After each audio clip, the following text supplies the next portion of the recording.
بیان کیا جاتا ہے کہ اس دعا کو ایک ایسے بزرگ کے سامنے پیش کیا گیا جو عربی زبان کے ماہر، فصاحت و بلاغت کے امام اور مدینہ منورہ سے تعلق رکھنے والے نہایت قدیم و باوقار عالم تھے۔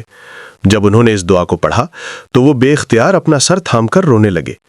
انہوں نے قسم کھا کر یہ الفاظ کہے کہ اگر یہ دعا نبی کریم صلی اللہ علیہ وسلم کے زمانے میں ظاہر ہوتی تو ممکن تھا کہ اسے قرآن مجید کا حصہ سمجھا جاتا۔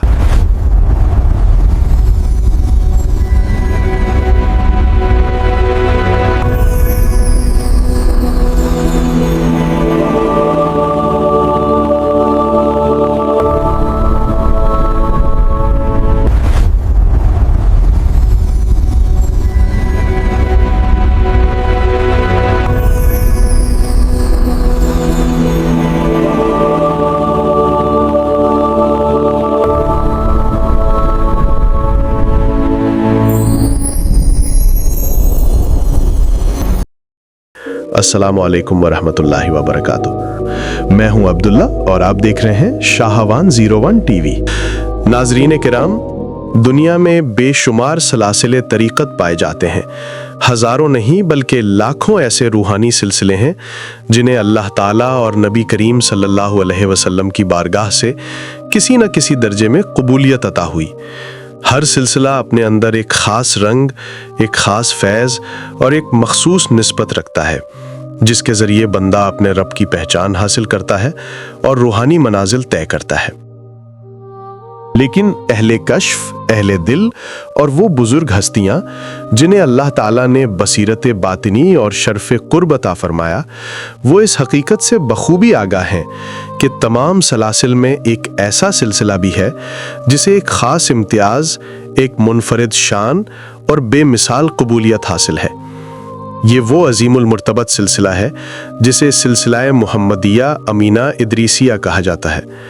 اہل اللہ فرماتے ہیں کہ جس قدر قبولیت، وسعت فیض اور قرب الہی اس سلسلے کو عطا ہوا ہے، وہ کسی اور سلسلے کے حصے میں اس شان سے نہیں آیا۔ محترم شیخ صاحب تعلیم فرماتے ہیں کہ نبی کریم صلی اللہ علیہ وسلم نے ارشاد فرمایا کہ انسان کی زندگی کے تمام معاملات، کہ کہاں پیدا ہونا ہے، کب مرنا ہے، کس حال میں جینا ہے، کون ہنسے گا اور کون روئے گا، یہ سب تقدیر میں پہلے سے لکھا جا چکا ہے۔ یہاں تک کہ خیر اور شر، آسانی اور مشکل، سب کچھ اللہ کے علم اور تقدیر میں موجود ہے۔ لیکن ناظرین، اسی تعلیم کے ساتھ ایک عظیم حقیقت بھی بیان فرمائی گئی ہے، اور وہ یہ کہ اگر کوئی چیز تقدیر کے فیصلوں میں تبدیلی کا سبب بن سکتی ہے تو وہ دعا ہے۔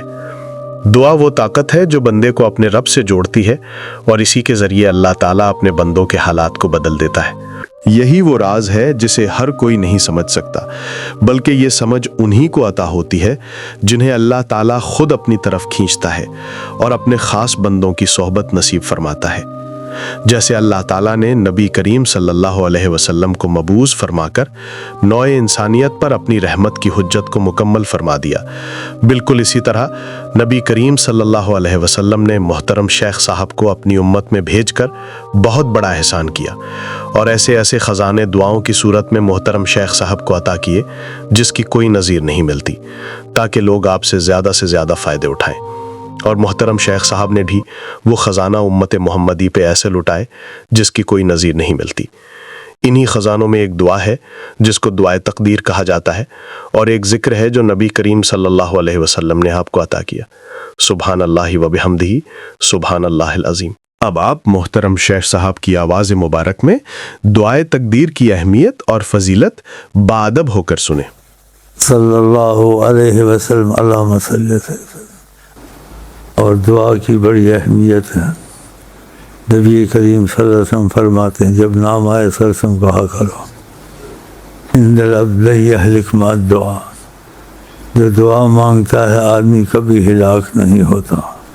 کیوں؟ دعا تقدیر کو بدلتی ہے، اور سب کچھ تقدیر سے آتا ہے، خیر ہو یا شر ہو، رحمت ہو یا نعمت ہو، مصیبت ہو یا بلا ہو، آزمائش ہو، کچھ کی ہو، دنیاوی طور سے، آخرت کے طور سے، یہ سب تقدیر میں فیصلے ہوں گے، نہیں ہو چکے ہیں، لیکن اس میں اللہ تعالیٰ جو دعا کی برکت سے تصرف فرماتا ہے، وہ مصیبتیں ٹال دیتا ہے۔ تو انسان دنیا پہ جس کوشش میں لگتا ہے وہ کوشش کامیاب ہو جاتی ہے آسانی سے.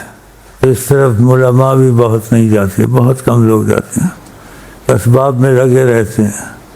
یہ اسباب جلدی حل نہیں ہو سکتے، بہت مشقت ہوتی ہے، کیونکہ تقدیر کو جو خدا فیصلے کر دے اس کو کوئی ٹال نہیں سکتا. کسی کے باپ کی ساری مخلوق کی طاقت نہیں ہے کہ انسان جب مل کے بھی کوشش کرے کوئی ذرہ کائنات میں ہلائے، کہ جس چیز کو خدا چلائے اور رکھے اس کو کوئی ہٹائے نہیں.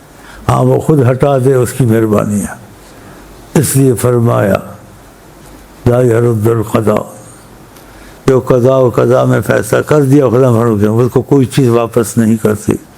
نبی کریم فرما الا الدعاء، مگر دعا سے وہ مسئلہ حل ہو جاتا ہے، ٹال دیتا ہے خدا.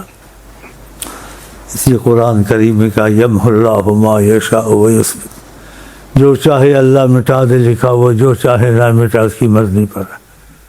قرآن میں کیا تو مٹ بھی سکتا ہے. دعا نہ چھوڑا کریں، خدا کا اقرار ہے. اور ہمیں تو پتہ ہی نہیں تھا، محسن انسان یہ بات بتائی ہے. زیادہ زور دعا میں لگایا کریں، زیادہ زور اسباب میں اس میں نہ لگایا کریں. پھر بہانہ بنے گا تمہارے رزق کے کام ہیں، دنیا کے کام ہیں، حکومت کے کام ہیں، سب میں دخل ہے اللہ تعالیٰ کا. کوئی چیز کی قدرت کے بغیر نہیں چلتی، چاہے دنیا ہو آخرت ہو. دعا کا بڑا معاملہ راضی میں تقدیر کی دعا لے جائیں، اور اس کے ساتھ سبحان اللہ و بحمدہ سبحان اللہ العظیم تسبیح کا طریقہ بتایا ہوا ہے، وہ یہاں سے لے جائیں. وہ بھی مستقل پڑھتے رہیں، 1 2 3 تو ضرور پڑھ لیں، باقی جتنی زیادہ ہو جائے. تو اس سے رزق اللہ سارے کائنات کو دیتا ہے. اس کو زیادہ جتنا پڑھو گے آپ کی رزق میں وسعت اسباب پیدا ہوں گے، اور ممکن ناممکن کام آپ کے خدا حل کر دے گا اسی تسبیح سے. رزق تو ہے لیکن یہ کام بھی ہو جائیں گے جو تم کو پریشان کرتے ہیں دنیا کے لحاظ سے، گھر کے لحاظ سے. یہ سب چیزیں نعمتیں کون لے کے آیا ہے؟ جن کا نام ہے وما ارسلناک الا رحمۃ للعالمین. اس دعا کے فضائل، اس کی تاثیر اور اس کی اہمیت اپنی جگہ مسلم ہے، لیکن ناظرین اس کی ایک اور حیرت انگیز بات بھی بیان کی جاتی ہے. بیان کیا جاتا ہے کہ اس دعا کو ایک ایسے بزرگ کے سامنے پیش کیا گیا جو عربی زبان کے ماہر، فصاحت و بلاغت کے امام اور مدینہ منورہ سے تعلق رکھنے والے نہایت قدیم و باوقار عالم تھے. جب انہوں نے اس دعا کو پڑھا تو وہ بے اختیار اپنا سر تھام کر رونے لگے. انہوں نے قسم کھا کر یہ الفاظ کہے کہ اگر یہ دعا نبی کریم صلی اللہ علیہ وسلم کے زمانے میں ظاہر ہوتی تو ممکن تھا کہ اسے قرآن مجید کا حصہ سمجھا جاتا.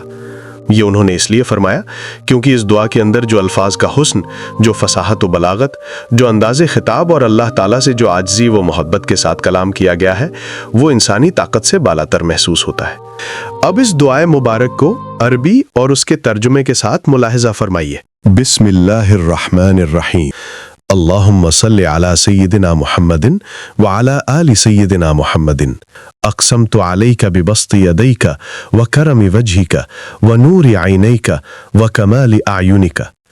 اے اللہ، میں تجھے واسطہ قسم دیتا ہوں تیرے ہاتھوں کی سخاوت عطا کا، تیرے چہرے کے کرم و بزرگی کا، تیری آنکھوں کے نور کا اور تیری آنکھوں کے کمال کا. ان تعطینا خیر ما نفدت به مشیئتک وتعلقت به قدرتک وجرى به قلمک واحاط به علمک، کہ تو ہمیں وہ خیر بھلائی عطا فرما جس پر تیری مشیت ارادہ نافذ ہوئی، جس سے تیری قدرت متعلق ہوئی، جس پر تیرا قلم چلا اور جس کا تیرے علم میں احاطہ کیا. وَقْفِنَا شَرَّ مَا هُوَ ضِدٌّ لِذَلِكَ وَأَكْمِلْ دِينَنَا وَأَتِمَّ عَلَيْنَا نِعْمَتَكَ وَتَوَلَّ قَبَّ أَرْوَاحِنَا بِيَدِكَ. اور ہمیں اس شر سے بچا جو اس کے خلاف ہے، اور ہمارے دین کو مکمل فرما، ہم پر اپنی نعمت پوری کر اور ہمارے روحیں قبض کرنا اپنے دست قدرت میں لے لے. اللہم صلی علی سیدنا محمد وعلی آل سیدنا محمد. چونکہ محترم شیخ صاحب نے اس دعائے مبارک کی بہت قدر و منزلت بیان فرمائی ہے اور فرمایا ہے کہ اس دعا کو فرضوں کی طرح صبح و شام پڑھنا ہے، تو ہم آپ کی آسانی کے لیے اس کو الگ سے ایک ٹریک ریکارڈنگ کر دیں گے تاکہ جو بھائی قرآن شریف نہیں بھی پڑھے ہوئے ہوں وہ بھی اس سے پوری طرح مستفید ہوں. آپ اس دعائے مبارک کو ریکارڈنگ کے ساتھ ساتھ دہرا لیں تو آپ کی دعا بھی ادا ہو جائے گی۔ محترم شیخ صاحب تعلیم فرماتے ہیں کہ اپنے بنیادی وظیفوں کا کسی حال میں ناغہ نہ کریں، اور خدا نخواستہ ہو جائے تو توبہ کے ساتھ اس کو دوبارہ ادا کریں۔ اللہ پاک ہم کو آپ کو محترم شیخ صاحب سے سچا کرے اور ان کو جزائے خیر عطا فرمائے، اور ان دعاؤں کی بڑی قدر و منزلت کرنے کی توفیق عطا فرمائے، آمین۔ آپ سے گزارش ہے کہ ہم محترم شیخ صاحب کی تعلیم کی شرح نہیں کر رہے ہیں، کیونکہ آپ نے اپنی تعلیم کی شرح کرنے کے لیے منع فرمایا ہے، فقط آپ کو معلومات دے رہے ہیں۔ اللہ ہم کو اور آپ کو محترم شیخ صاحب سے سچا کرے اور ان خزانوں کی قدر عطا فرمائے۔ تمام سننے والوں سے گزارش ہے کہ ہر قسم کی دعا لینے کے لیے، محترم شیخ صاحب سے عہد کرنے کے لیے اور سلام عرض کرنے کے لیے ہمیشہ محترم شیخ صاحب کے مرکز ملتان شریف کے ان نمبروں پر رابطہ کریں، اور ہمارے شاہ 101 چینل کو سبسکرائب کریں اور آگے شیئر کریں تاکہ زیادہ سے زیادہ مسلمانوں کو فائدہ ہو۔ اب اپنے بھائی عبداللہ کو اجازت دیجیے۔ السلام علیکم ورحمۃ اللہ وبرکاتہ۔